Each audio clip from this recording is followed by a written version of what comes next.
I was just with a group of young adults here in London last night, and we were talking about this, very subject. And just from listening to them, I realized there was a bit of confusion around career and calling. And so it was like, for them, their career and is their calling. But actually, biblically, that wouldn't be the case. So, nowhere in the Bible does it say your career is your calling. And sometimes we're saying, God, what's my calling? Do you want me to be a doctor or a dietitian? Do you want me to be an artist or an architect? But actually, Yeah. in the Bible, I mean, Jesus was a carpenter and then he was a full-time rabbi. Paul was a tent maker and then he was on mission. And so I think all of us are called anyway. So Matthew 28, verse 18, when Jesus says, therefore go and make disciples. So that is a calling for all of us to make disciples. So if you're worried about your calling, the first question I'd say is start there. Like, who are you actually helping in their discipleship, in their walk of spiritual formation? But then when Jesus teaches us how to pray in Matthew 6 verses 9, Our Father who is in heaven, hallowed be your name, glory be to your name, holy is your name. May your kingdom come, may your will be done on earth as it is in heaven. So God's will for our life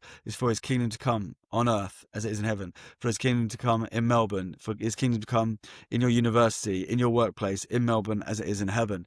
And so all of us can live that out no matter where we are. All it takes is for there to be people in our world. And so I think, calling is one thing, but then we're all called to that. But then gifting is another conversation. And God obviously gifts us to do different things, and we're all gifted differently so that we can live out that kingdom calling that I've just talked about in different ways. So I was just chatting to an investment banker, and God has blessed him with the ability to be able to calculate numbers and to talk about investment banking. And in that world, he is a light, and he is there, and he feels like he's got a sense of purpose.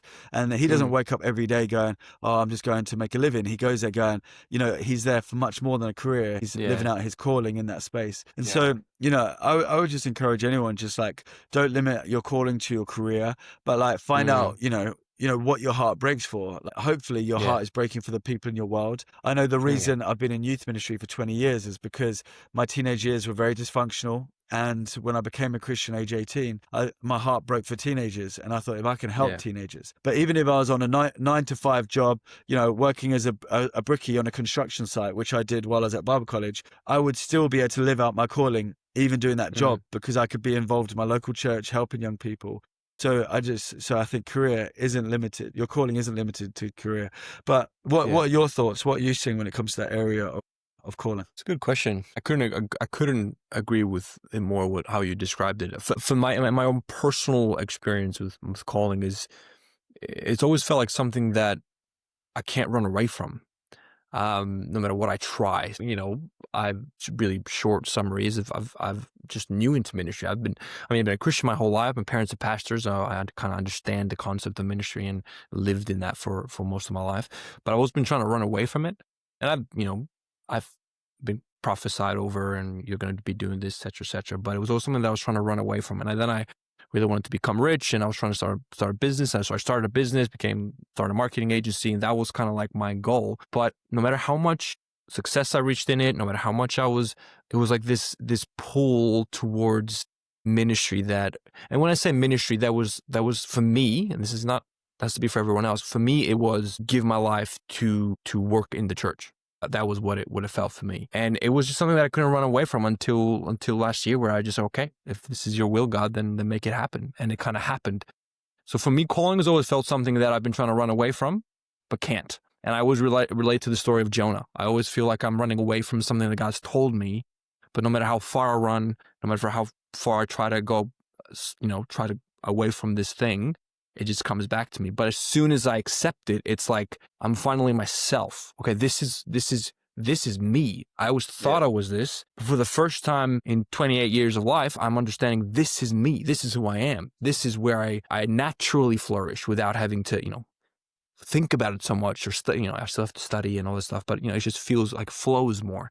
So that's been my interpretation for me personally. I know it's not the same for everyone, but that's what it felt for me. I think even just to add to what you said about like people thinking they're called to like a career, I know some people may disagree with me on this, but yeah, personally, I've seen that a lot of people, especially here in Melbourne, are very career driven, which is a great thing. I believe it's a great thing that you want to succeed and work hard and make money, but to the point where I think it's compromised in the discipleship element.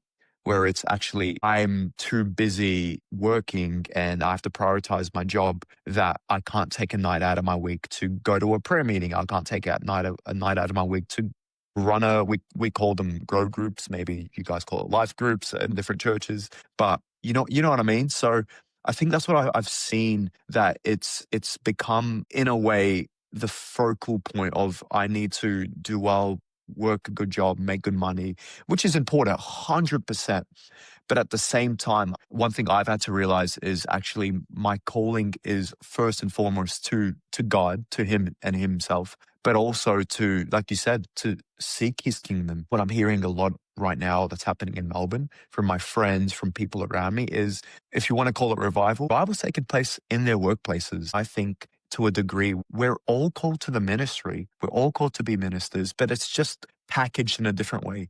For some, it's working at a church. For some, it's, working at Alpha. For some, it's working at a banking job and telling someone about Jesus, loving on them, being the hands and feet of Christ, inviting them to church, running a small group with my colleagues. And that's what I'm seeing a lot more of